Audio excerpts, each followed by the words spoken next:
Selamat pagi semua, nama saya Hosea Ravelius dari kelas X MIPA. Dalam pagi hari ini saya akan membahas tentang 3 peninggalan Islam, teori masuknya Islam ke Nusantara, dan jalur penyebaran Islam. Peninggalan Islam. 3 peninggalan Islam di Indonesia masih ada sampai sekarang sejak kerajaan Islam itu antara lain adalah Keraton Ngayogyakarta Hadiningrat. Keraton Ngayogyakarta merupakan istana Kesultanan Yogyakarta Hadiningrat yang sekarang berlokasi di kota Yogyakarta. Kompleks bangunan keraton ini masih berfungsi sebagai tempat tinggal sultan dan rumah tangga istananya yang masih menjalankan tradisi kesultanan hingga saat ini. Keraton ini juga merupakan salah satu objek wisata di kota Yogyakarta. Sebagian kompleks keraton merupakan museum yang menyimpan berbagai koleksi milik kesultanan. Keraton ini merupakan salah satu contoh arsitektur istana Jawa yang terbaik, memiliki bladung-bladung mewah dan lapangan serta pavilion yang luas. Masjid Agung Demak. Masjid Agung Demak merupakan masjid tertua di Indonesia. Masjid ini dibuat oleh Sunan Kalijaga. Masjid ini terletak di Kampung Kauman, Kelauran Bintoro, Kecamatan Demak di Jawa Tengah. Masjid ini digunakan untuk beribadahnya orang Islam. Selanjutnya, Istana Maimun. Istana Maimun adalah istana dari Kesultanan Delhi yang merupakan salah satu ikon dari kota Medan, Provinsi Sumatera Utara, yang berlokasi di Jalan Brigadir Jenderal Katamso di Kecamatan Medan Maimun. Istana Maimun ini memiliki luas mencapai 2.772 meter persegi dan memiliki 30 ruangan. Selanjutnya ada teori mengenai masuknya Islam ke Indonesia.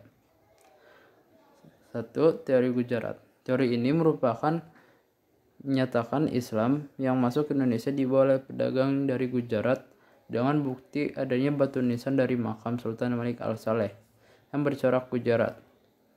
Menurut para sarjana-sarjana Belanda mengatakan bahwa Islam masuk sekitar di abad 13.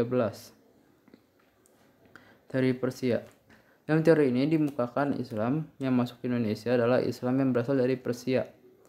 Islam diyakini dibawa oleh pedagang Persia mulai dari abad ke-12. Pernyataan tersebut didasarkan oleh kesamaan budaya dan tradisi yang berkembang antara masyarakat Parsi dan Indonesia. Tradisi tersebut antara lain adalah tradisi 10 Muharram atau Asyura sebagai hari suci kaum Syiah atas kematian Husain bin Ali,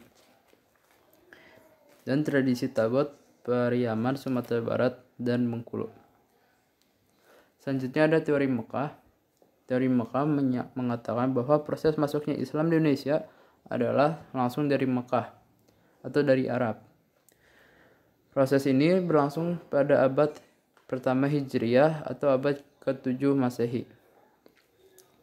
Tokoh yang memperkenalkan teori ini adalah Haji Abdul Karim Amrullah atau Buya Hamka. Salah seorang ulama sekaligus sastrawan Indonesia, Hamka mengemukakan bahwa Islam berasal dari tanah kelahiran Arab atau Mesir. Selanjutnya adalah teori Cina. Teori Cina atau teori Tiongkok mengatakan bahwa proses kedatangan Islam ke Indonesia berasal dari perantau Cina. Orang Cina telah berhubungan dengan masyarakat Indonesia jauh sebelum Islam dikenal di Indonesia. Pada masa Hindu-Buddha atau etnis Cina atau Tiongkok telah berbaur dengan penduduk Indonesia, terutama melalui kontak dagang. Bahkan ajaran Islam telah sampai di Cina pada abad ke-7 Masehi, masa di mana agama ini baru berkembang. Jalur penyebaran Islam. Jalur perdagangan. Pada abad ke-7 sampai ke abad ke-16, jalur perdagangan sangatlah ramai. Dalam proses ini, pedagang asing Islam dari Gujarat dan Timur Tengah saling bertukar pengaruh.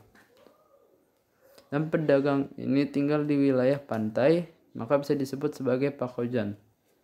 Jumlah Pakojan ini mulai meningkat seiring waktu dan perlahan-lahan masuk ke lingkaran pusat istana. Pada saat rajanya memeluk agama Islam, rakyatnya dengan sangat mudah mengikutinya. Jalur perkawinan.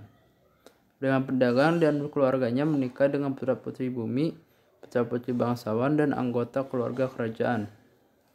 Dan anak-anak mereka mengikuti agama orang tua mereka, yaitu agama Islam. Dan perkawinan ini tidak berakhir di kaum saudagar dan kaum darah biru saja, tapi di kaum kesultanan itu sendiri juga melakukannya. Jalur penyebaran Islam dengan saluran pendidikan. Untuk menyebarkan Islam, para ulama mu'ad dan mubalik menyebarkan Islam melalui pendidikan dengan mendirikan pondok-pondok pesantren di berbagai daerah. Di pondok ini mereka dapat menimba pengetahuan tentang Islam. Lalu para pesantren ini akan kembali ke rumah asal mereka dan memberitahu tentang ajaran-ajaran Islam.